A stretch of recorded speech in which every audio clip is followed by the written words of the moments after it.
nada ha sido en vano. Porque Dios no mide tu valor por cuántas veces ganas, sino por cuántas veces te levantas. Y si hoy estás aquí escuchándome, es porque algo en tu espíritu todavía cree, todavía espera, todavía anhela esa transformación que tu alma sabe que es posible.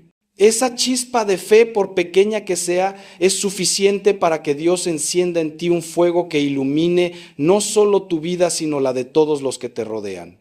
Pero necesito que entiendas algo fundamental desde el principio. Esta transformación de la que te hablo no es mágica, no es instantánea y definitivamente no es cómoda. Dios no viene a quitarte tu debilidad como quien quita una venda. No, Él viene a trabajar en ti, contigo, a través de ti. Viene a enseñarte que esa herida que tanto te duele puede convertirse en el lugar exacto donde su gracia brilla con más intensidad. Piensa en las heridas de Cristo resucitado. ¿Las eliminó después de la resurrección? No. Las conservó como testimonio glorioso de su victoria sobre la muerte. Tus heridas, tus cicatrices, tus debilidades, cuando son tocadas por la gracia de Dios, se convierten en testimonios vivientes de su poder redentor. Voy a pedirte algo antes de continuar. Abandona por un momento todas las máscaras que llevas puestas. Esas caretas de fortaleza fingida, esa sonrisa que pones para que nadie note tu dolor, esa apariencia de que todo está bien cuando por dentro estás desmoronándote. Aquí, en este espacio sagrado de nuestro encuentro, puedes ser auténticamente tú. Dios ya conoce tu debilidad. No necesitas esconderla de Él. De hecho, es precisamente cuando dejas de esconderla, cuando la pones en sus manos con humildad y confianza, que comienza el verdadero milagro. Porque el primer paso hacia la fortaleza espiritual es la honestidad brutal contigo mismo y con Dios. No puedes ser sanado de lo que no reconoces. No puedes ser transformado en aquello que niegas necesitar. Permíteme hablarte ahora desde mi experiencia pastoral, desde estos años que llevo acompañando almas en su caminar hacia Dios. He visto cosas que me han dejado sin palabras. He visto alcohólicos que llevaban 30 años esclavizados a la botella, liberarse completamente y convertirse en faros de esperanza para otros que sufren la misma adicción. He visto matrimonios destrozados, donde el odio había echado raíces tan profundas que parecía imposible arrancarlas, reconciliarse y enamorarse de nuevo como en sus primeros días. He visto a personas atormentadas por depresiones tan oscuras que habían intentado quitarse la vida, encontrar paz, propósito y alegría desbordante. ¿Y sabes qué tenían en común todos estos casos? Que llegaron al punto de mayor debilidad, al fondo del abismo, antes de experimentar la mano poderosa de Dios levantándolos. Hay algo profundamente misterioso en la manera en que Dios obra. La lógica humana nos dice, sé fuerte, controla todo, no muestres vulnerabilidad. Pero la lógica divina nos revela, en tu debilidad se perfecciona mi poder. Dios no puede llenar una copa que ya está llena. No puede fortalecer a quien cree que no necesita fortaleza. Por eso a veces Él permite que lleguemos a ese punto de quiebre donde finalmente reconocemos, no puedo solo, te necesito, Señor. Y ese momento, ese instante de rendición total es cuando comienza la verdadera obra maestra de la gracia. No es resignación derrotista, es rendición confiada. Es decir, Señor, he intentado esto a mi manera y he fallado. Ahora hazlo tú a tu manera. Imagina por un momento a un niño pequeño que está aprendiendo a caminar. Se tambalea, se cae, llora. Su padre lo observa con amor infinito. ¿Qué hace ese padre? No lo regaña por caer, no le dice que es un fracaso, no se aleja disgustado. Al contrario, extiende sus manos, lo levanta con ternura, limpia sus lágrimas y le anima. Vamos, hijo mío, inténtalo de nuevo. Yo estoy aquí. Así exactamente, sin cambiar una coma. Es como Dios te mira en tu debilidad, con ese amor de padre que no se cansa, que no se rinde, que siempre está dispuesto a levantarte una vez más. La diferencia es que nosotros, los adultos heridos por la vida, hemos olvidado cómo confiar con la simplicidad de un niño. Hemos complicado nuestra relación con Dios con culpas, miedos y vergüenzas que Él nunca puso ahí. ¿Quieres saber cuál es el secreto que he descubierto después de tantos años en el ministerio sacerdotal? Que las personas más santas que he conocido no son las que nunca han tenido debilidades, sino las que han aprendido a llevar sus debilidades a los pies de la cruz. Santa Teresita del Niño Jesús, esa doctora de la iglesia que murió con apenas 24 años, descubrió lo que ella llamó el caminito de la infancia espiritual. ¿Y qué era ese camino? Reconocer con total humildad su pequeñez, su debilidad, su incapacidad y confiar completamente en la misericordia infinita de Dios. Ella entendió que no necesitamos ser gigantes espirituales para agradar a Dios. Solo necesitamos un corazón sincero que reconozca: soy pequeño, soy débil, pero confío en ti. Pero déjame ser completamente honesto contigo, porque mi misión no es endulzarte el oído, sino llevarte a la verdad que libera. El camino de la transformación duele. Duele porque implica morir a tu ego, a tu orgullo, a esa parte de ti que quiere controlarlo todo. Duele porque significa confrontar verdades sobre ti mismo que has estado evitando durante años. Duele porque requiere que sueltes cosas, personas, hábitos, pensamientos que te has aferrado como si fueran salvavidas, cuando en realidad son anclas que te están hundiendo. Jesús fue muy claro: el que quiera seguirme, que se niegue a sí mismo, tome su cruz cada día y me siga. No dijo que sería fácil. No prometió comodidad, prometió vida abundante, pero esa vida viene después de la muerte del hombre viejo. Y eso, hermano mío, hermana mía, eso requiere valentía. La valentía de mirar tu debilidad de frente y decir: sí, esto soy yo ahora, pero no es quien Dios me ha llamado a ser. Necesito que comprendas algo crucial antes de seguir avanzando. Tu debilidad tiene un nombre, un rostro, una historia específica. No es una abstracción. Para algunos es la ira incontrolable que destruye relaciones. Para otros es la lujuria que los tiene atrapados en ciclos de pecado que les llenan de vergüenza. Para muchos es el miedo paralizante que les impide vivir plenamente. Para otros más es la amargura, el rencor, la incapacidad de perdonar. Puede ser la avaricia, la envidia, la pereza espiritual. Puede ser una adicción al alcohol, a las drogas, al juego, a la pornografía. Puede ser la ansiedad crónica, la depresión, los pensamientos suicidas. Puede ser la soledad que te está consumiendo, la pérdida que no has podido superar, el trauma que arrastras desde la infancia. Sea lo que sea, necesitas nombrarlo, porque lo que no se nombra no se puede sanar. Lo que permanece en la oscuridad mantiene su poder sobre ti. Ahora, bien, aquí viene algo que quizás te sorprenda. Dios no está esperando a que seas perfecto para comenzar a usarte. De hecho, Él quiere usarte precisamente en tu debilidad. Mira la historia de los apóstoles. Pedro era impulsivo, violento, cobarde. Cuando más se le necesitaba, negó a Cristo 3 veces. Y sin embargo, sobre esa roca quebradiza, Jesús edificó su iglesia. Pablo había perseguido y asesinado cristianos. Llevaba en su conciencia la sangre de inocentes. Y Dios lo convirtió en el más grande evangelizador de la historia. Moisés tartamudeaba y había cometido asesinato. David era adúltero y homicida. La mujer samaritana tenía 5 divorcios. Mateo era un traidor colaboracionista. Todos, absolutamente todos los grandes hombres y mujeres de Dios en la Escritura tenían debilidades enormes, pecados graves, heridas profundas. Pero cuando pusieron esas debilidades en las manos de Dios, Él las transformó en plataformas para su gloria. Quiero que te quedes con esta imagen por un momento, porque es poderosa. Un hueso roto, cuando sana correctamente, se vuelve más fuerte en el lugar de la fractura que en cualquier otra parte. La ciencia médica lo confirma. En el punto exacto donde hubo quebranto, donde hubo dolor, donde todo parecía destruido, se forma un callo óseo que hace ese lugar más resistente que antes. Dios obra de la misma manera con tus quebrantos espirituales. El lugar donde has sido más herido, donde has experimentado tu mayor debilidad, puede convertirse en el lugar de tu mayor fortaleza. El adicto recuperado comprende la adicción de maneras que nadie más puede. La persona que ha superado la depresión puede tender la mano a quien está en ese pozo oscuro con una empatía real.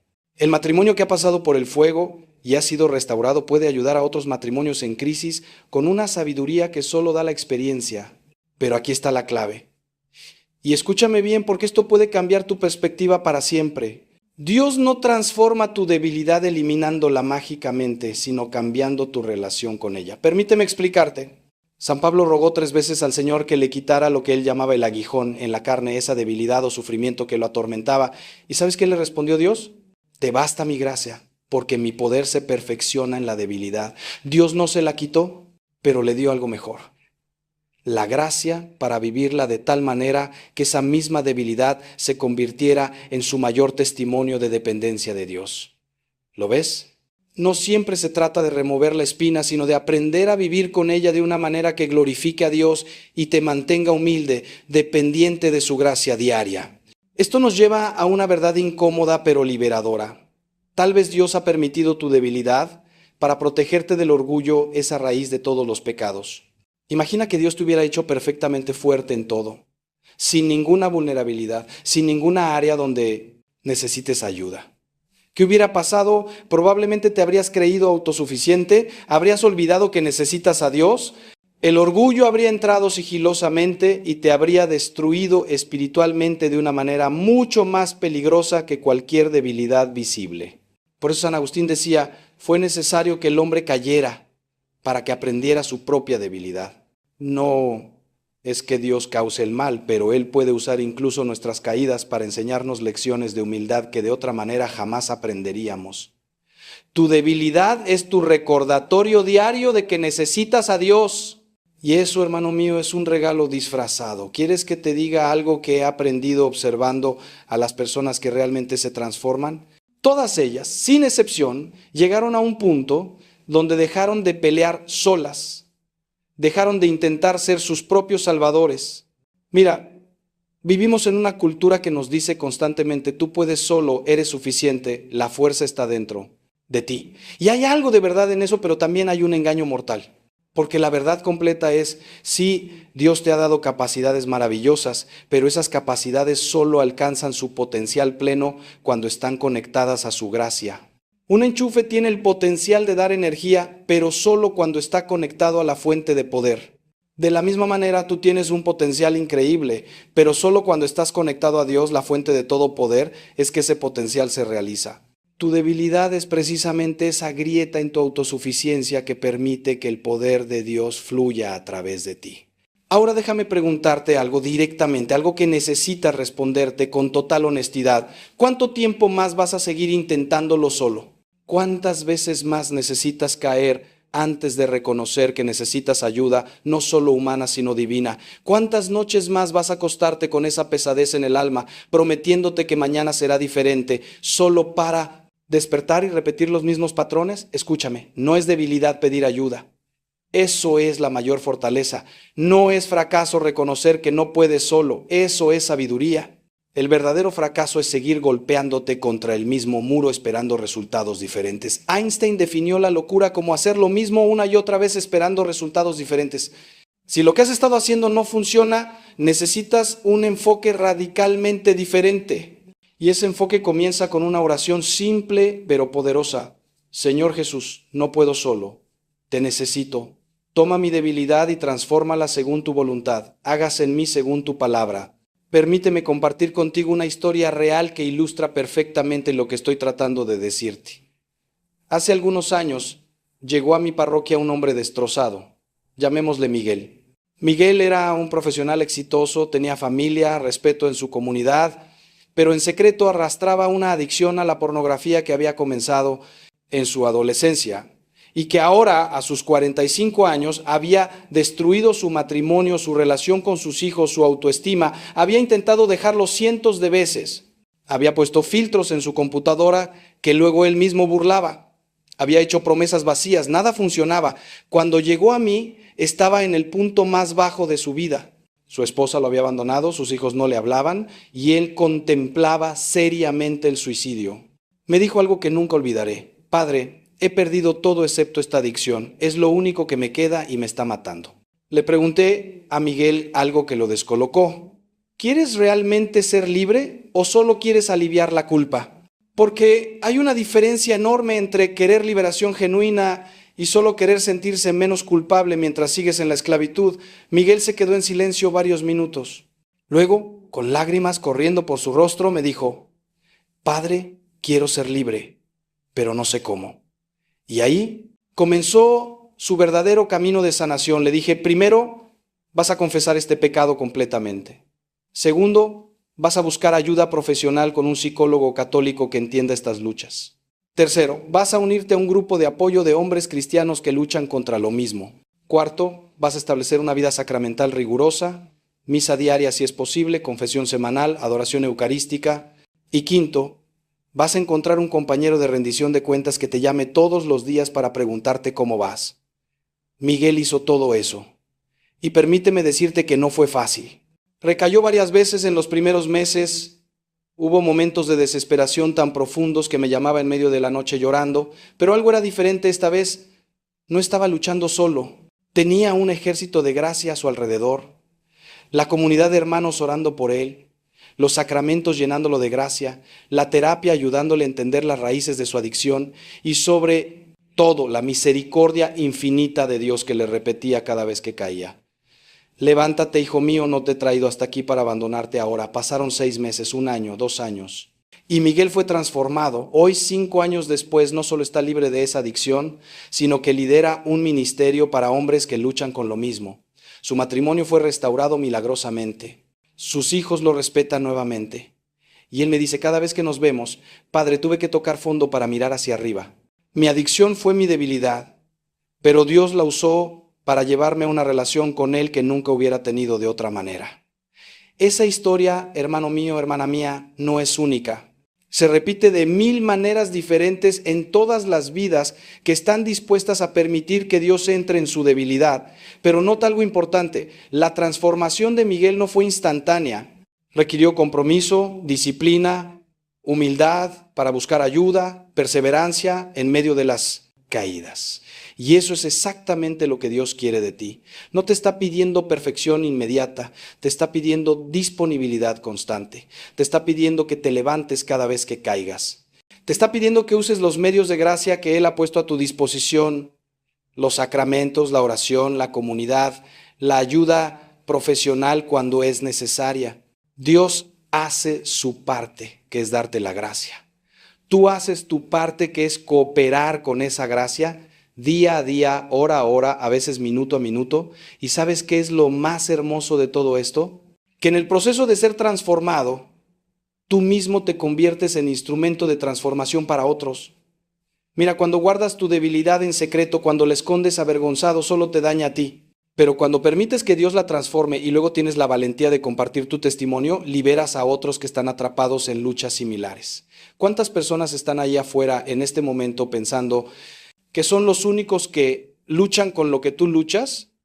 ¿Cuántos necesitan escuchar que sí es posible salir de ese pozo porque tú saliste? Tu vulnerabilidad sanada se convierte en el puente que otros cruzan hacia su propia libertad. Por eso San Pablo se gloriaba en sus debilidades, porque sabía que su testimonio daría esperanza a incontables personas a través de los siglos. Pero ahora necesito advertirte sobre algo, porque sería irresponsable de mi parte no hacerlo. El enemigo de tu alma no va a estar contento con tu decisión de permitir que Dios transforme tu debilidad. El diablo, ese mentiroso desde el principio, va a intensificar sus ataques precisamente cuando decidas dar este paso. Te va a llenar la mente de dudas. ¿Quién te crees que eres para pensar que puedes cambiar? Ya lo intentaste antes y fallaste, esta vez no será diferente. Dios está cansado de ti, has pecado demasiado. Va a usar tu pasado como arma contra tu futuro. Va a magnificar cada pequeño error y minimizar cada victoria. Por eso es crucial que te pongas la armadura espiritual de la que habla San Pablo en Efesios capítulo 6. Necesitas el cinturón de la verdad para contrarrestar las mentiras del enemigo. Necesitas la coraza de la justicia para proteger tu corazón. Necesitas el escudo de la fe para apagar los dardos de fuego de las tentaciones.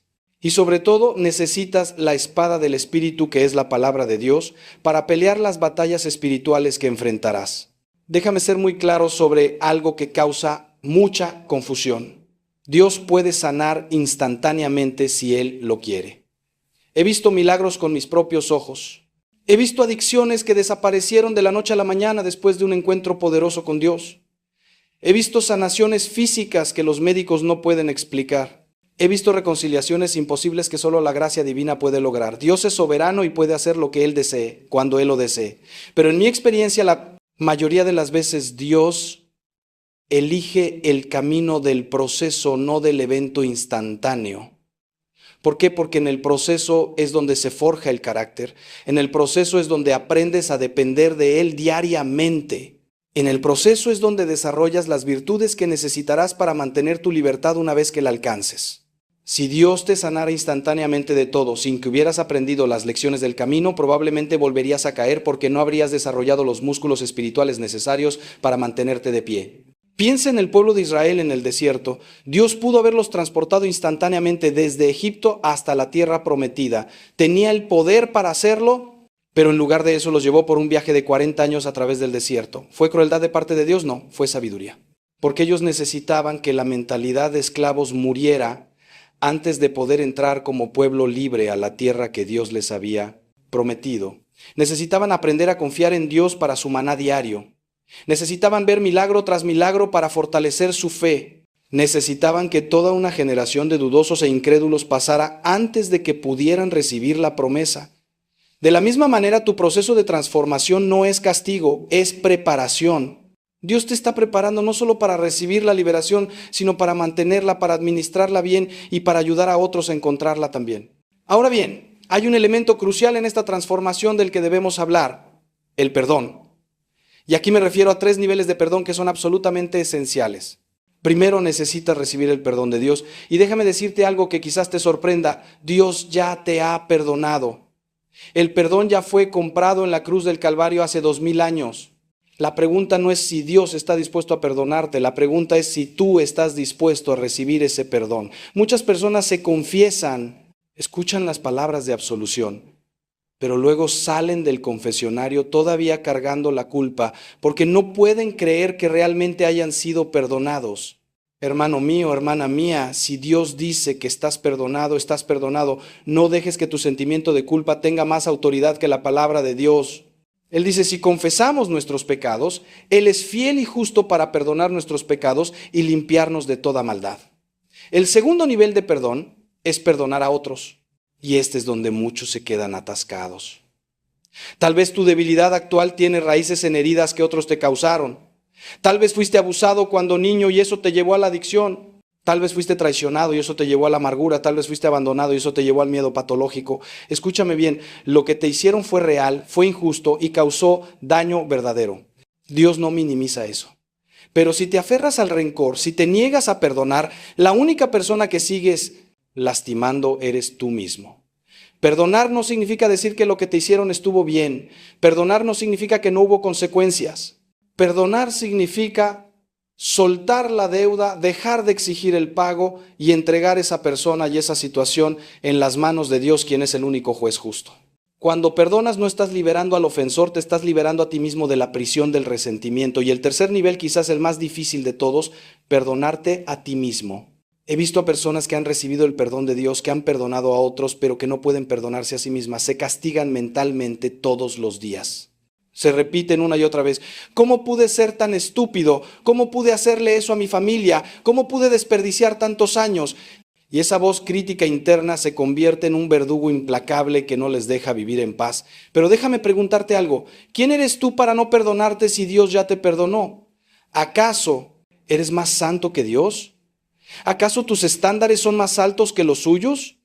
Si Dios, el creador del universo, el santo de santos, te ha perdonado, ¿con qué derecho te niegas a perdonarte a ti mismo? Ese autoflagelamiento constante no es humildad, es orgullo disfrazado. Es creer que tu pecado es más grande que la misericordia de Dios. Permíteme contarte lo que sucede cuando realmente perdonas en estos 3 niveles. Se rompen cadenas que ni siquiera sabías que existían. Hay una liberación en tu espíritu que es palpable. La gente a tu alrededor lo nota, aunque no sepan exactamente qué cambió. Empiezas a respirar diferente, los colores del mundo se ven más brillantes, las cargas que cargabas se aligeran. No es que los problemas desaparezcan mágicamente, pero tu capacidad para enfrentarlos se multiplica porque ya no estás gastando toda tu energía emocional y espiritual en mantener prisioneras a todas esas personas en tu corazón, incluyéndote a ti mismo. El perdón es cómo abrir las ventanas de una habitación que ha estado cerrada por años. Entra luz fresca, se va el aire viciado y puedes ver claramente por primera vez en mucho tiempo. Ahora quiero hablarte de algo que considero fundamental en el proceso de transformación: la importancia de la comunidad. Mira, el cristianismo nunca fue diseñado para ser vivido en solitario. Cuando Jesús envió a sus discípulos, Los envió de dos en dos, no solos. El cuerpo de Cristo funciona como un organismo donde cada parte necesita a las otras partes. Pero vivimos en una cultura de individualismo extremo donde se nos ha enseñado que pedir ayuda es señal de debilidad, donde se nos dice que tenemos que resolverlo todos solos. Y esa mentira está matando a millones de personas espiritualmente. Tu debilidad necesita ser compartida con otros que puedan ayudarte a llevarla. San Pablo nos dice: lleven las cargas los unos de los otros y cumplan así la ley de Cristo. No dice carga solo con tu peso, dice ayúdense mutuamente. ¿Tienes un grupo de hermanos en la fe con quienes puedas ser completamente transparente sobre tus luchas? ¿Hay personas en tu vida que sepan exactamente qué batallas estás peleando y que oren por ti específicamente? ¿O estás tratando de mantener una fachada de perfección mientras por dentro te estás desmoronando? Déjame decirte algo que cambió mi vida cuando lo descubrí. Todos luchan, todos tienen debilidades, todos tienen áreas de su vida donde están siendo tentados o derrotados. La diferencia entre los que vencen y los que permanecen esclavos es que los que vencen tuvieron la humildad de pedir ayuda, de admitir su necesidad, de rodearse de personas que los sostuvieran en oración y rendición de cuentas. Los que permanecen esclavos son los que intentan mantener la apariencia de que todo está bien mientras secretamente están cayendo una y otra vez. Necesitas buscar esa comunidad. Si tu parroquia tiene grupos pequeños, grupos de oración, ministerios de apoyo, únete a uno. Si no los hay, pídele al sacerdote que te ayude a formar uno. Busca un director espiritual, un sacerdote o una persona madura en la fe que pueda caminar contigo en este proceso. Si tu lucha requiere ayuda profesional, búscala sin vergüenza. No hay absolutamente nada malo en ver a un psicólogo católico o a un terapeuta cristiano que pueda ayudarte a desenredar los nudos emocionales y psicológicos que alimentan tu debilidad. Dios usa medios humanos para traer sanación divina. La gracia no sustituye a la naturaleza, la perfecciona. Así que usa todos los recursos que Dios ha puesto a tu disposición. Sacramentos, oración, comunidad, ayuda profesional, lectura espiritual, todo trabaja junto para tu bien cuando lo usas correctamente. Y aquí hay algo que quiero que entiendas sobre la comunidad. No se trata solo de recibir ayuda, se trata también de darla. Cuando compartes tu lucha, cuando eres vulnerable sobre tu debilidad, das permiso a otros para ser honestos sobre las suyas. Creas un espacio seguro donde la autenticidad reemplaza a la hipocresía. Y descubrirás algo hermoso, que en el acto mismo de ayudar a otro que lucha con algo similar a lo que tú luchas, tu propia sanación se acelera. Hay poder sanador en servir desde tu herida. Cuando dejas de enfocarte exclusivamente en tu propio dolor y comienzas a tender la mano para aliviar el dolor de otro, algo se mueve en el mundo espiritual. Tu compasión nacida de tu propia experiencia de sufrimiento se convierte en medicina para el alma herida de otro. Pero seamos honestos sobre algo más. Habrá personas que no entenderán tu lucha. Habrá quienes te juzguen. Habrá cristianos, incluso bien intencionados, que te dirán cosas insensibles como solo ora más o si tuvieras más fe no estarías pasando por esto. No permitas que esos comentarios ignorantes te desanimen. Jesús mismo fue malentendido y juzgado por las personas religiosas de su tiempo. Si el Maestro pasó, por eso nosotros sus seguidores también lo experimentaremos. No todos van a entender tu proceso. No todos van a celebrar tu vulnerabilidad, algunos incluso la usarán contra ti. Por eso necesitas ser sabio sobre con quién compartes los detalles íntimos de tu lucha. No eches tus perlas a los cerdos, como dice Jesús. Busca personas que hayan demostrado sabiduría, compasión, confidencialidad y madurez espiritual. Esas son las personas con las que puedes ser completamente transparente. Ahora quiero que pensemos juntos en algo profundo. El propósito redentor de tu debilidad. Nada en la economía de Dios se desperdicia, absolutamente nada. Hasta el pecado mismo, aunque Dios lo odia y lo aborrece porque daña a sus hijos, Él puede redimirlo y usarlo para un propósito mayor. Los teólogos lo llaman el felix culpa, el feliz pecado, refiriéndose al pecado de Adán que hizo necesaria la venida de Cristo y la revelación del amor redentor de Dios de una manera que nunca habría sido conocida de otra forma. No es que Dios cause el pecado o que esté contento con él, pero Él es tan poderoso, tan sabio, tan bueno, que puede sacar bien incluso del mal. Puede escribir recto sobre renglones torcidos. Puede crear belleza de las cenizas. Entonces, ¿cuál es el propósito redentor de tu debilidad específica? Pregúntale a Dios. Busca en oración cuál es la razón redentora por la que Él ha permitido esta lucha en tu vida. Tal vez es para enseñarte compasión, tal vez es para mantenerte humilde, tal vez es para prepararte para un ministerio futuro donde ayudarás a otros con la misma lucha, tal vez es para profundizar tu relación con Él de maneras que nunca habrías explorado si todo en tu vida hubiera sido fácil. Tal vez es para purificarte de áreas de orgullo o autosuficiencia que habrían sido tu perdición espiritual a largo plazo. No siempre entenderemos completamente el porqué de nuestros sufrimientos en esta vida, pero podemos confiar en que Dios, que es amor perfecto y sabiduría infinita, tiene razones que nosotros con nuestra perspectiva limitada no podemos ver completamente. Hay una historia en el Evangelio que siempre me conmueve profundamente. Es la del ciego de nacimiento en Juan capítulo 9. Los discípulos le preguntan a Jesús: Maestro, ¿quién pecó, este hombre o sus padres, para que naciera ciego? Están buscando asignar culpa, encontrar una explicación moral para el sufrimiento, pero escucha la respuesta de Jesús. Ni él pecó ni sus padres, sino que esto ocurrió para que la obra de Dios se hiciera evidente en su vida. ¿Lo captas? Este hombre había vivido toda su vida en oscuridad, no por castigo, no por pecado, sino para que en el momento perfecto de Dios, la gloria de Dios pudiera manifestarse a través de su sanación. Su debilidad, su sufrimiento de décadas tenía un propósito redentor que él no podía ver hasta que Jesús llegó y le dio vista. De la misma manera, tu debilidad actual tiene un propósito que quizás no ves todavía, pero que se hará claro cuando Dios lo revele. Permíteme ahora compartir contigo algunas estrategias prácticas, porque la fe sin obras está muerta y Dios espera que cooperemos activamente con su gracia. Primera estrategia: identifica tus desencadenantes. Todo pecado, toda debilidad tiene desencadenantes específicos, situaciones, emociones, lugares, personas, estados de ánimo que te hacen más vulnerable a caer. Para el que lucha con la ira, puede ser el cansancio más el tráfico más la presión en el trabajo. Para el que lucha con la lujuria, puede ser la soledad más el aburrimiento más el acceso fácil a internet.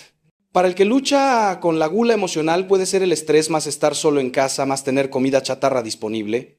Identifica tus desencadenantes con honestidad brutal, escríbelos y luego crea estrategias específicas para evitarlos o manejarlos de manera diferente. Segunda estrategia: reemplaza el hábito negativo con uno positivo. La naturaleza aborrece el vacío. Si simplemente intentas dejar de hacer algo sin reemplazarlo con algo mejor, el vacío que queda eventualmente se llenará de nuevo con lo mismo o con algo peor. Si estás tratando de dejar una adicción, necesitas llenar ese tiempo que usabas en la adicción con actividades positivas: ejercicio, servicio a otros, un hobby constructivo, más tiempo en oración. Si estás tratando de controlar tu ira, necesitas desarrollar prácticas de paz, meditación en las escrituras, técnicas de respiración, ejercicio físico que queme esa energía negativa. No es suficiente con cortar las malas hierbas, necesitas plantar buenas semillas. Tercera estrategia: establece límites claros y protecciones prácticas. Si luchas con la pornografía, necesitas filtros en todos tus dispositivos y rendición de cuentas sobre su uso. Si luchas con el alcohol, no puedes tener alcohol en tu casa. Y necesitas evitar situaciones sociales donde sabes que estarás tentado más allá de tu capacidad de resistir. Si luchas con relaciones tóxicas, necesitas cortar contacto, al menos temporalmente, con las personas que te jalan hacia abajo. Jesús dijo que si tu ojo te hace pecar, lo arranques. Obviamente no está hablando literalmente, pero sí está diciendo que necesitas ser radical, implacable con aquello que te hace caer. No juegues con fuego esperando no quemarte. Sé inteligente y protege tu santidad con límites claros. Cuarta estrategia: desarrolla una vida sacramental robusta. Los sacramentos no son rituales vacíos, son encuentros reales con Cristo que transmiten gracia real. La Eucaristía te alimenta con el cuerpo y la sangre de Cristo, dándote fuerza sobrenatural para pelear tus batallas. La confesión no solo perdona tus pecados, también te da gracia sanante y fortalecedora. Si es posible, asiste a misa diariamente, no solo los domingos. Confiésate frecuentemente, idealmente cada semana o cada 2 semanas, no esperes meses. Pasa tiempo en adoración eucarística ante el Santísimo Sacramento. Ora el rosario diariamente, porque María es la madre que intercede poderosamente por sus hijos. Estos no son extras opcionales para supercatólicos, son armas espirituales que Dios te ha dado para pelear la batalla por tu alma. Quinta estrategia: memoriza escritura. Cuando Jesús fue tentado en el desierto, respondió a cada tentación del diablo con la palabra de Dios. Escrito está. Necesitas tener versículos memorizados que puedas sacar en el momento exacto de la tentación. Versículos como todo lo puedo en Cristo que me fortalece, Filipenses 4:13, o mayor es el que está en mí que el que está en el mundo, 1 Juan 4:4. O Dios es fiel y no permitirá que sean tentados más allá de lo que pueden soportar, sino que junto con la tentación proveerá la vía de escape, 1 Corintios 10:13. Cuando el enemigo te ataque con mentiras, responde con la verdad de la palabra, escríbelas en tarjetas, ponlas en tu teléfono, pégalas en tu espejo. Que la palabra de Dios esté siempre accesible para ti. Pero ahora, escúchame bien porque esto es crucial. Después de implementar todas estas estrategias, después de hacer todo lo que humanamente puedes hacer, llegará el día en que todavía serás tentado poderosamente. Llegará el día en que sentirás que no puedes más. Llegará el día en que tu debilidad gritará más fuerte que tu resolución. Y en ese momento, en ese preciso instante de vulnerabilidad máxima, es cuando necesitas clamar a Dios con desesperación santa. Señor Jesús, sálvame, no puedo hacer esto solo. Necesito tu poder ahora mismo. Y Él vendrá. Él extenderá su mano, igual que lo hizo con Pedro cuando se hundía en el agua. Él peleará por ti en esa batalla, pero necesitas clamarlo, necesitas gritar su nombre en ese momento de necesidad. No confíes solo en tus estrategias, confía en su poder. Y aquí hay algo más que es absolutamente vital. Después de una caída, levántate inmediatamente. No te quedes revolcándote en la culpa y la vergüenza. No digas, ya que caí, puedo seguir cayendo. Esa es una de las tácticas más efectivas del enemigo. Después de hacerte caer, te convence de que ya que caíste una vez, da igual si caes 10 veces más. No. Levántate inmediatamente. Confiesa tu pecado a Dios al instante. Si es grave, busca el sacramento de la confesión lo más pronto posible. No permitas que el pecado se asiente, que se acomode, que se normalice. Cada vez que caes y te levantas rápidamente, estás desarrollando el músculo de la resiliencia espiritual. Cada vez que resistes el impulso de quedarte caído, estás rompiendo el patrón de derrota. Proverbios dice que el justo cae 7 veces, pero se levanta de nuevo.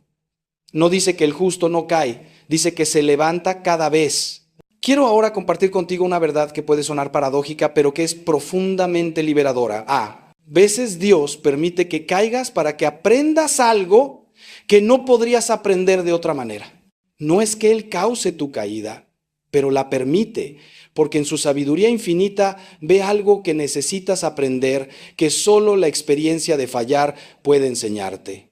Tal vez necesitas aprender que sin Él no puedes hacer nada, como Jesús mismo dijo. Tal vez necesitas desarrollar compasión genuina por otros que luchan, compasión que solo nace de haber luchado tú mismo. Tal vez necesitas romper esa imagen idealizada de ti mismo como alguien fuerte e invencible y aceptar tu verdadera condición de criatura dependiente de su Creador. Las caídas, cuando son procesadas correctamente con humildad y fe, se convierten en maestras poderosas. San Pedro es el ejemplo perfecto de esto. Antes de negar a Cristo 3 veces, Pedro era impetuoso, confiado en su propia fuerza, seguro de que él nunca traicionaría al Maestro aunque todos los demás lo hicieran.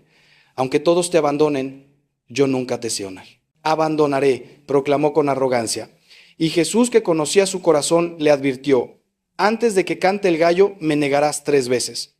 Pedro no lo creyó, pero luego vino el momento de la prueba, y Pedro falló miserablemente. Negó conocer a Jesús 3 veces. Y cuando el gallo cantó y sus ojos se encontraron con los de Jesús, dice el Evangelio, que salió y lloró amargamente. Ese llanto no fue solo de remordimiento, fue de quebrantamiento. Pedro estaba siendo roto de su autosuficiencia. Y fue ese Pedro quebrantado, humillado, consciente de su debilidad, quien después de Pentecostés predicó con tal poder que 3,000 personas se convirtieron en un día. ¿Ves lo que Dios hizo? No eliminó la debilidad de Pedro, la transformó. El Pedro arrogante no habría sido útil para el reino de Dios. El Pedro quebrantado pero restaurado, ese Pedro que conocía su debilidad pero confiaba en la gracia de Dios, ese Pedro cambió el mundo. Y Dios quiere hacer lo mismo contigo. Tu quebranto actual no es el final de tu historia, es el principio de algo nuevo que Dios está escribiendo. Pero necesitas cooperar, necesitas permitir que ese quebranto produzca humildad genuina, no vergüenza paralizante. Necesitas levantarte de tus cenizas y decir con convicción, Caí, pero por la gracia de Dios me levanto. Fallé, pero Dios no ha fallado conmigo. Soy débil, pero Él es fuerte. Ahora bien, algo que necesito aclarar porque hay mucha confusión al respecto. Humildad no significa pensar mal de ti mismo. Humildad es pensar en ti mismo correctamente con verdad. Es reconocer tanto tus debilidades como tus fortalezas, sin negar ninguna de las dos. C.S. Lewis dijo que la humildad no es la gente hermosa intentando creer que es fea, o la gente inteligente intentando creer que es tonta. La humildad es simplemente olvido de sí mismo, pensar menos en uno mismo, no pensar menos de uno mismo. Cuando realmente entiendes esto, experimentas una libertad increíble. Ya no necesitas impresionar a nadie. Ya no necesitas esconder tus debilidades porque has aceptado que eres una mezcla de luz y oscuridad, de fortaleza y fragilidad, de victoria y lucha. Y eso está bien porque tu valor no viene de tu perfección, viene de que eres amado por Dios. Déjame compartir contigo algo que cambió mi perspectiva como sacerdote. El día que entendí que Dios no está sorprendido por mi pecado, Él ya lo sabía todo antes de llamarme al sacerdocio. Conocía cada debilidad, cada fallo, cada área oscura de mi corazón y aún así me llamó, no porque yo fuera digno, sino porque Él quería hacer algo a través de mí a pesar de mi indignidad. Eso me quitó un peso enorme de los hombros.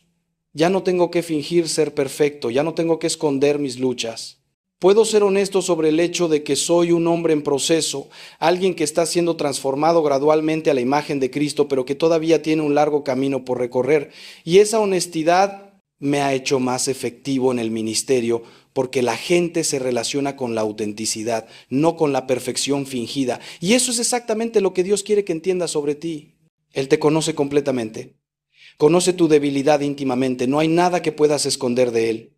El Salmo 139 nos dice que Él conocía todos nuestros días antes de que existiera uno solo de ellos. Conocía cada error que cometerías, cada vez que caerías, cada batalla que pelearías. Y con ese conocimiento completo de quién eres en tu totalidad, con tus debilidades y todo, Él decidió amarte incondicionalmente y llamarte a una relación con Él. Tu debilidad no es noticia para Dios. No lo escandaliza, no lo sorprende, no lo hace amarte menos. Él simplemente espera que vengas a Él tal como eres, que dejes de esconderte como Adán y Eva después del pecado, que salgas de detrás de los árboles del jardín y te presentes ante Él honestamente. Ahora quiero hablarte sobre el papel del sufrimiento en esta transformación, porque es un tema que no podemos evitar. El sufrimiento es el crisol donde el oro es purificado, es el fuego que quema las impurezas. Y sí, duele terriblemente. Si alguien te dice que la vida cristiana es solo gozo y bendiciones sin sufrimiento, te está mintiendo o está viviendo una fe muy superficial. Jesús mismo nos advirtió, en este mundo tendrán aflicción. No dijo que podrían tenerla o que quizás la tendrían. Dijo que la tendrían. Pero no se detuvo ahí. Agregó, pero tengan ánimo, yo he vencido al mundo. El sufrimiento es inevitable, pero no tiene la última palabra. La victoria ya fue ganada en la cruz del Calvario. Nuestro sufrimiento actual es participación en los sufrimientos de Cristo y como tal tiene valor redentor. San Pablo lo expresa bellísimamente cuando dice, ahora me alegro en medio de mis sufrimientos por ustedes y voy completando en mi carne lo que falta de las aflicciones de Cristo en favor de su cuerpo, que es la iglesia. ¿Cómo puede faltar algo en los sufrimientos de Cristo? ¿No fue suficiente su sacrificio en la cruz? Por supuesto que fue suficiente para la salvación, pero Dios en su misterio nos invita a participar en su obra redentora ofreciendo nuestros propios sufrimientos unidos a los de Cristo. Cuando sufres por tu debilidad, cuando luchas contra tu pecado, cuando perseveras a pesar del dolor, no estás solo sufriendo sin sentido. Estás participando en la obra redentora de Cristo en el mundo. Estás ofreciendo ese sufrimiento como ofrenda de amor. Y esa ofrenda tiene poder espiritual, real. Por eso te animo a que cuando estés sufriendo en tu lucha contra tu debilidad, no desperdicies ese sufrimiento maldiciéndolo o resistiéndote a él amargamente. En lugar de eso, ofrécelo. Di, Señor, este dolor que siento en mi batalla contra mi adicción, te lo ofrezco por la conversión de otros que luchan con lo mismo. Señor, esta humillación que experimento por mi debilidad, la uno a tu humillación en la cruz. Señor, estas lágrimas que derramo en mi quebranto, te las ofrezco como intercesión por mi familia. Cuando haces esto, Tu sufrimiento se transfigura, sigue doliendo, pero ahora tiene significado. Sigue siendo difícil, pero ahora tiene propósito. Y hay algo en el espíritu humano que puede soportar casi cualquier cosa cuando sabe que tiene un porqué. Permíteme contarte otra historia real que ilustra este punto. Conocí a una mujer, llamémosla María, que sufría de ansiedad severa desde su juventud. Le causaba ataques de pánico debilitantes, insomnio crónico, una vida limitada por miedos irracionales. Había probado terapia, medicación, todo. Algunas cosas ayudaban un poco, pero la ansiedad siempre estaba ahí como una sombra oscura que nunca se iba completamente. Ella oraba y oraba pidiendo liberación, pero la liberación completa nunca llegaba. Llegó un punto donde estaba amargada con Dios. ¿Por qué no me sanas?, me preguntaba con lágrimas. He visto a otras personas sanadas instantáneamente. ¿Por qué no yo? No tenía una respuesta fácil para ella. Pero le sugerí algo: María, ¿qué tal si en lugar de pelear contra tu ansiedad y pedirle amargamente a Dios que te la quite, la ofreces? Cada vez que sientas un ataque de pánico viniendo, ofréceselo a Dios por alguna intención específica, por tu familia, por los enfermos mentales, por los que están tentados al suicidio. Ella me miró con escepticismo, pero dijo que lo intentaría. Y algo comenzó a cambiar. No es que la ansiedad desapareciera, pero su relación con ella se transformó. Ya no era solo un enemigo sin sentido. Se había convertido en una oportunidad para el amor sacrificial, para la ofrenda, para participar en la obra redentora de Cristo. Varios meses después me dijo algo que nunca olvidaré. Padre, todavía tengo ansiedad, pero ya no me define, ya no me destruye, porque sé que incluso esto Dios lo está usando para algo hermoso que yo no puedo ver todavía. Esa es la transformación de la que estoy hablando. Dios no siempre elimina tu debilidad, pero siempre puede transformar tu relación con ella y el propósito de ella. Y a veces, esa transformación es aún más poderosa que la eliminación habría sido, porque te enseña lecciones espirituales profundas que solo pueden ser aprendidas en el horno del sufrimiento aceptado. Te enseña que la vida cristiana no se trata de ausencia de dolor, se trata de presencia de Dios en medio del dolor. Te enseña que tu fortaleza no viene de no tener debilidades, sino de permitir que el poder de Dios se manifieste en tus debilidades. Te enseña que puedes estar simultáneamente quebrantado y entero, herido y sanado, débil y fuerte, dependiendo de si estás mirando desde una perspectiva humana o divina. Ahora bien, necesito ser muy claro sobre algo más. No estoy diciendo que debas resignarte pasivamente a tu debilidad y no hacer nada al respecto. Eso sería quietismo y es herejía. Dios espera que cooperes activamente con su gracia, espera que uses todos los medios disponibles para buscar sanación y liberación, espera que pelees la buena batalla de la fe. Lo que estoy diciendo es que mientras peleas esa batalla, mientras usas todos los medios de gracia, mientras haces todo lo que humanamente puedes hacer, también necesitas mantener una rendición confiada a la voluntad de Dios y a sus tiempos. Es un equilibrio delicado entre esfuerzo humano y confianza divina, entre hacer tu parte y dejar que Dios haga la suya, entre trabajar como si todo dependiera de ti y orar como si todo dependiera de Dios. Este equilibrio es lo que los santos llamaban abandono a la divina providencia. No es pasividad, es confianza activa. Es decir, Señor, voy a hacer todo lo que esté en mi poder para cooperar con tu gracia. Voy a usar los sacramentos, voy a orar, voy a buscar ayuda, voy a establecer límites, voy a pelear contra mi pecado con todas mis fuerzas. Pero al final del día, confío en que tú me darás la victoria en tus tiempos y a tu manera, que pueden ser diferentes de los míos. Y mientras tanto, confío en que tu gracia es suficiente para mí, que tu poder se perfecciona en mi debilidad. Esa actitud de abandono confiado te libera de la ansiedad de tener que lograr tu propia salvación por tus propias fuerzas, que es imposible, y te llevaría a la desesperación. Déjame preguntarte algo personal que necesitas reflexionar honestamente. ¿Qué es lo que más temes de tu debilidad? ¿Es el juicio de otros? ¿Es la vergüenza? ¿Es la posibilidad de fallar una vez más? ¿Es el miedo de que Dios finalmente se canse de ti? Miedo de perder el control, miedo de cambiar, miedo de que Dios le pidiera lo que Él no estaba dispuesto a dar. Esta es la gran tragedia de nuestra época, hermanos. Hemos construido templos magníficos en honor a la razón humana, pero esos templos se han convertido en cárceles.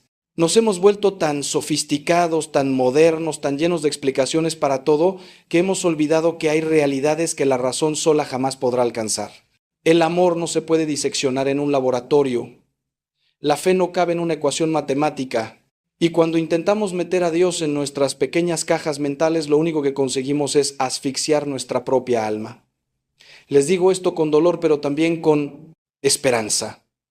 Mientras ustedes sigan poniendo su razón como juez supremo de todo lo que existe, Jesús seguirá siendo un extraño en su propia casa.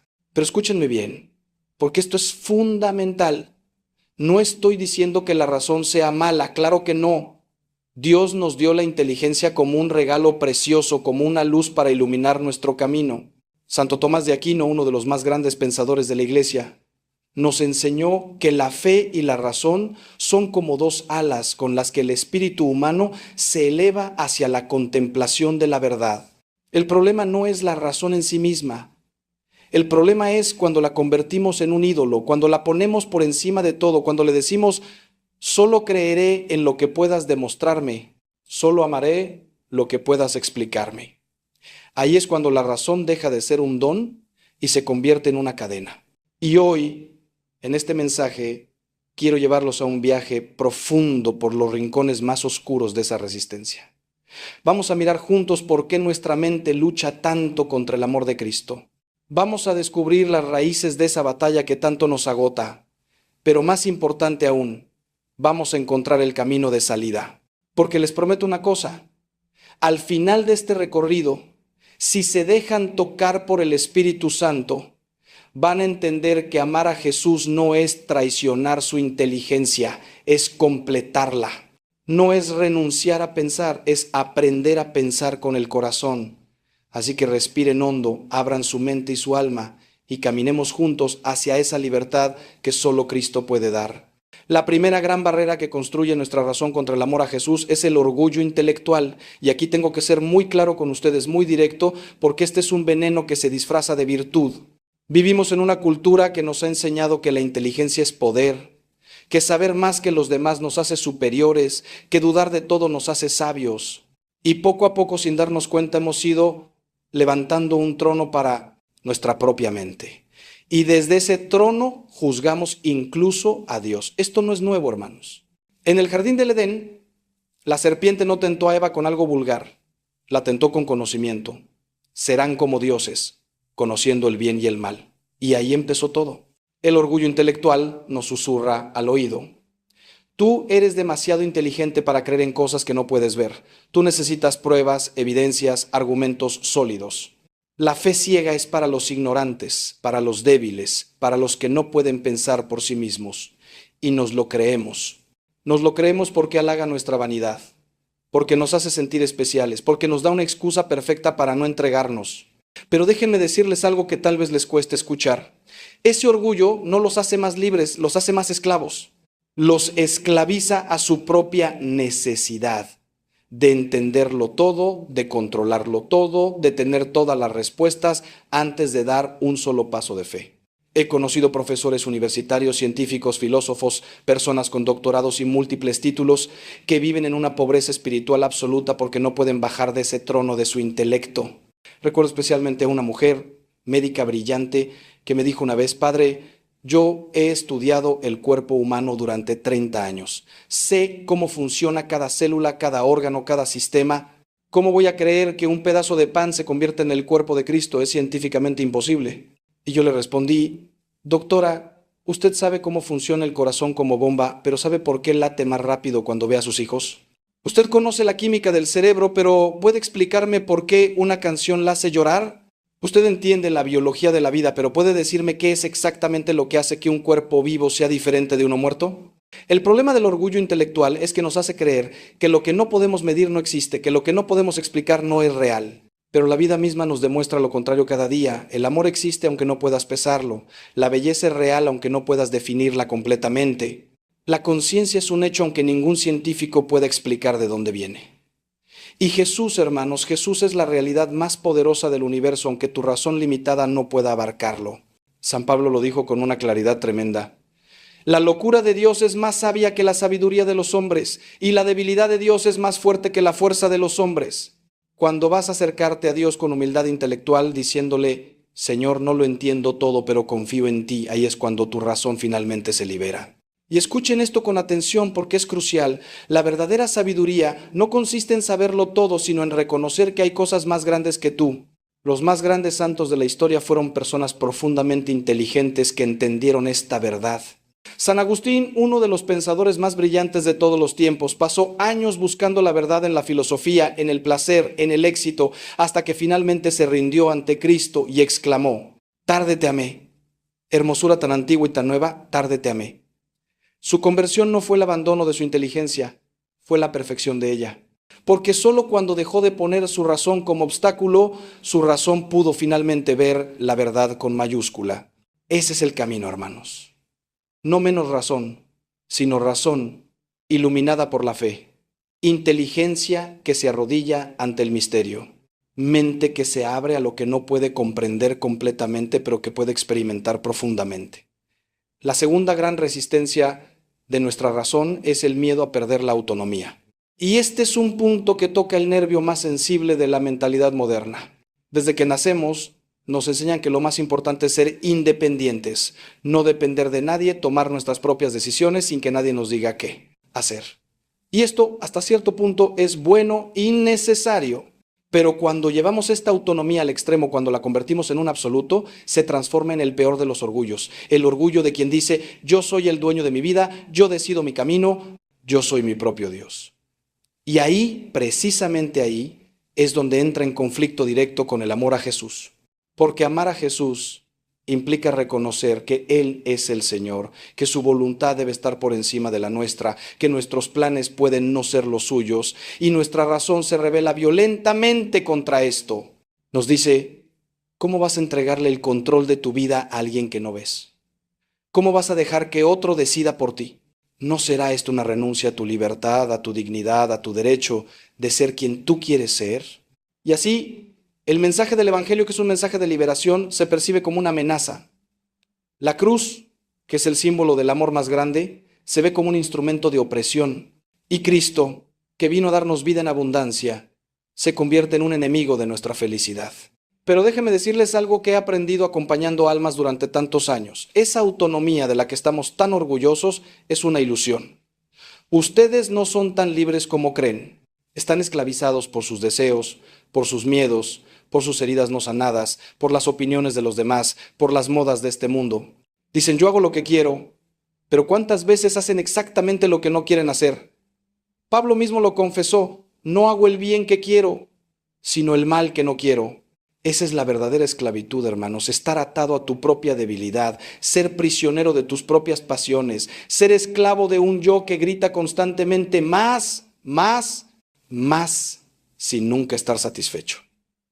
La paradoja hermosa del Evangelio es que solo cuando te rindes a Cristo encuentras la verdadera libertad. Jesús no vino a quitarte la autonomía, vino a liberarte de todo lo que te esclaviza. No vino a destruir tu voluntad, vino a sanarla, a fortalecerla, a orientarla hacia lo que realmente te hace bien. Piensen en esto. Un hijo pequeño puede pensar que es libre cuando hace todo lo que se le antoja. Cuando come solo dulces, cuando no va a la escuela, cuando no obedece ninguna regla. Pero sus padres saben que esa libertad lo va a enfermar, lo va a hacer ignorante, lo va a dejar indefenso ante la vida. La verdadera libertad viene cuando ese hijo aprende a elegir lo que es bueno para él, cuando su voluntad se alinea con lo que realmente lo hace crecer. Así es con Dios. Y aquí viene algo que necesito que entiendan profundamente. Cuando le dices sí a Jesús, no pierdes tu identidad, la encuentras. No dejas de ser tú, empiezas a ser el tú que siempre estuviste llamado a ser. Santa Teresa de Ávila lo expresó bellamente: solo Dios basta. No porque lo demás no importe, sino porque cuando tienes a Dios, todo lo demás encuentra su lugar correcto. Tu razón se resiste porque tiene miedo de desaparecer, pero lo que realmente va a desaparecer son las cadenas que no te dejan volar. Tu autonomía se resiste porque cree que va a morir, pero lo que va a morir es ese falso yo construido sobre el orgullo, el miedo y la necesidad de controlar. El yo verdadero, ese que Dios soñó desde toda la eternidad, ese va a resucitar, va a florecer, va a vivir como nunca antes vivió. La tercera gran barrera es el racionalismo científico que domina nuestra época. Y aquí tengo que caminar con cuidado, porque muchos de ustedes trabajan en ciencia, en tecnología, en campos donde el método científico es fundamental. Y yo respeto profundamente la ciencia, de verdad lo hago. La ciencia ha traído bendiciones incalculables a la humanidad. Pero hay una diferencia enorme entre ser científico y ser cientificista. El científico busca la verdad en su campo con humildad. El cientificista cree que la ciencia es el único camino a la verdad, que lo que no se puede medir en un laboratorio simplemente no existe. Y ese cientificismo se ha convertido en la nueva religión de millones de personas. Esta mentalidad nos dice que el universo es solo materia y energía, que somos simplemente animales evolucionados, que nuestros pensamientos son solo reacciones químicas en el cerebro, que el amor es nada más que hormonas, que la conciencia es una ilusión, que cuando morimos todo se acaba. Y si todo eso fuera verdad, hermanos, entonces efectivamente Jesús sería una pérdida de tiempo. Si somos solo polvo destinado a volver al polvo, si no hay nada más allá de esta vida, si no existe el alma ni el espíritu, entonces sí, mejor comamos y bebamos que mañana moriremos, como dice la Escritura. Pero déjenme preguntarles algo. ¿Alguna vez han sentido en lo más profundo de su ser que ustedes son más que un cuerpo? ¿Han experimentado momentos donde algo en ustedes grita que hay más, que debe haber más? He tenido conversaciones fascinantes con científicos que son creyentes profundos y todos coinciden en algo. La ciencia responde al cómo, pero nunca puede responder al por qué. Puede explicarte cómo funciona el universo, con qué leyes se rige, cómo evolucionó la vida, pero no puede decirte por qué existe algo en lugar de nada. ¿Por qué esas leyes son así y no de otra manera? ¿Para qué estamos aquí? ¿Cuál es el propósito de todo? Hay un físico famoso que dijo, el universo no solo es más extraño de lo que suponemos, es más extraño de lo que podemos suponer. Cuanto más descubre la ciencia, más misterioso se vuelve todo. Y ahí, en ese límite donde la ciencia reconoce su propia frontera, es donde empieza la metafísica, la filosofía, la teología. Pero nuestra razón, infectada por el cientificismo, se niega a dar ese paso. Prefiere quedarse en la superficie, en lo medible, en lo cuantificable, porque ahí se siente segura, ahí tiene control. Reconocer que hay niveles de realidad que escapan al microscopio y al telescopio es terriblemente incómodo para una mente que quiere certeza absoluta. Y entonces nos perdemos lo más importante. Nos perdemos la belleza que no se puede fotografiar, el significado que no se puede pesar, el amor que no se puede diseccionar y sobre todo nos perdemos a Dios, que está más allá de toda medición, pero que se ha revelado en la historia, en la carne, en Jesús de Nazaret. Y aquí quiero ser muy claro, Dios no está en contra de la ciencia. La ciencia está descubriendo las maravillas de la creación de Dios. Cada descubrimiento científico debería llevarnos a mayor asombro, a mayor admiración, a reconocer que detrás de este universo tan perfectamente calibrado, tan asombrosamente complejo, tiene que haber una inteligencia infinita. Pero para ver eso, necesitas quitarte las anteojeras del cientificismo. Necesitas recuperar esa capacidad de asombro, esa apertura al misterio. Los niños lo tienen naturalmente, por eso Jesús dijo que si no nos hacemos como niños, no entraremos en el reino. No nos pidió que dejáramos de pensar, nos pidió que recuperáramos esa capacidad de maravillarnos, de preguntar, de estar abiertos a lo que no podemos explicar completamente, pero que podemos experimentar profundamente. La cuarta resistencia de nuestra razón viene del dolor y el sufrimiento que hay en el mundo. Y esta es probablemente la objeción más antigua, más profunda y más desgarradora contra la fe. Nuestra razón mira el mundo y ve guerras, enfermedades, injusticias, niños muriendo de hambre, personas inocentes sufriendo horrores inimaginables. Y entonces se pregunta, legítimamente se pregunta, ¿cómo puede existir un Dios bueno y todopoderoso si permite todo esto? Este es el problema del mal y ha hecho tambalear la fe de millones. Y nuestra mente concluye, si Dios fuera bueno, no querría que sufriéramos. Si fuera todopoderoso, podría evitarlo. Y como el sufrimiento existe, entonces o no es bueno o no es todopoderoso, o simplemente no existe. He estado junto a personas en momentos de dolor indescriptible. He sostenido las manos de madres que acaban de perder a sus hijos. He escuchado los gritos de rabia contra Dios de hombres y mujeres destrozados por la tragedia.